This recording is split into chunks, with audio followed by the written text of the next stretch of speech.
In this video, I'm going to distinguish between direct and indirect costs. Ultimately, what distinguishes them is how easy it is to trace to whatever you're trying to assign the cost to. And that can be an individual product, or you can look at different things. You can say a certain division of the company, a certain region, a certain customer base, whatever you prefer.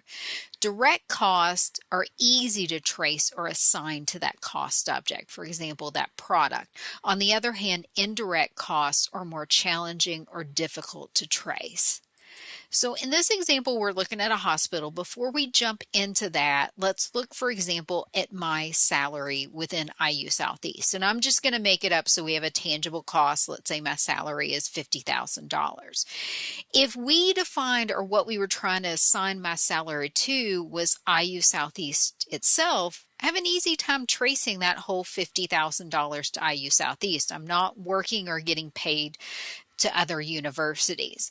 On the other hand, what if we switch things up and said, instead of assigning it to the school in general, let's look at an individual school within IU Southeast, for example, the School of Business. If the assumption is, which is correct in my example, that I only teach classes for the School of Business, again, it's easy to trace. All $50,000 of my salary would go to the School of Business.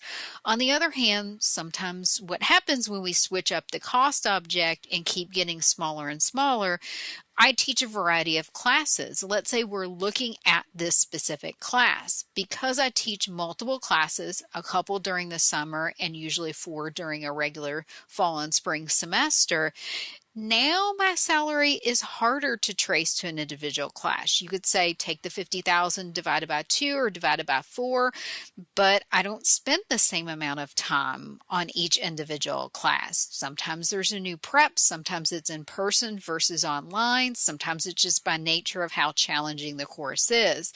So I have a more challenging time, or IU Southeast would have a more challenging time, so my salary becomes an indirect cost of an individual class that I teach. So now let's jump into this actual problem where we're looking at a hospital. And in this problem, sometimes we're trying to assign the cost to a particular patient, whereas sometimes we're trying to assign it to an individual department, for example, the pediatric department. The example given says if we're looking at catered food served to patients, what that cost is, and we relate that to a particular patient, they've defined that as direct. And the reason why is because within a hospital setting, we already have a way that we're tracking what patients are ordering for purposes of being able to bill them and also for safety purposes. Certain people have to have certain dietary restrictions. Since we already have a process existing, we can just piggyback that and trace it easily as a direct cost. I'm going to go a little bit out of order and jump to number 2. Very similar to the food, prescription drugs. Again, for safety purposes, for purposes of billing the patient, we already control and can trace the cost of individual drugs to a particular patient. So let's piggyback that process again and consider it to be a direct cost. Now, and I'm going to give you a little bit of a crazy example. Let's say with the food, we didn't have a process for individual patients to order.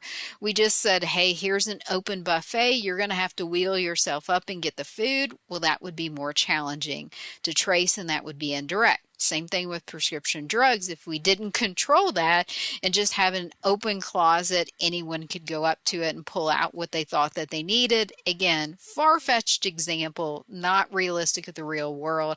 That would be hard to trace, and that would be indirect. Let's look at the wages of pediatric nurses. Note, we're specifying these nurses only work for one department. If we're trying to trace their wages, let's say they make $25 per hour, because they only work for the pediatric department, we have an easy time tracing it, and so it'd be a direct cost of the pediatric department. Let's also skip down to number 3. Again, we're trying to trace this to the pediatric department, but now we're looking at heating the hospital. Our assumption is we get one bill for heating, for electricity, for the whole entire hospital. This would be an indirect cost then of the pediatric department. So very similar to your home electricity bill, you don't have it broken down by individual rooms, just like the hospital would have a hard time going, what am I using to heat one area of the hospital versus another? So that would be an indirect cost. Want to look at the next couple, and it's the salary of the head of the pediatrics department. Again, sometimes we're looking at the pediatric department itself. Sometimes we're switching up the cost object or what we're trying to assign cost to a particular patient. Because this individual only heads one department, we can take their whole salary and trace it to that individual department easily, and it's a direct cost. But when we try to take that salary and chop it up into the individual patients that are being treated, they're just supervising. We're not tracking their individual interactions within particular patients, so we have a harder time tracing it, and now it becomes an indirect cost. Hopefully that helps you out distinguish between direct and indirect.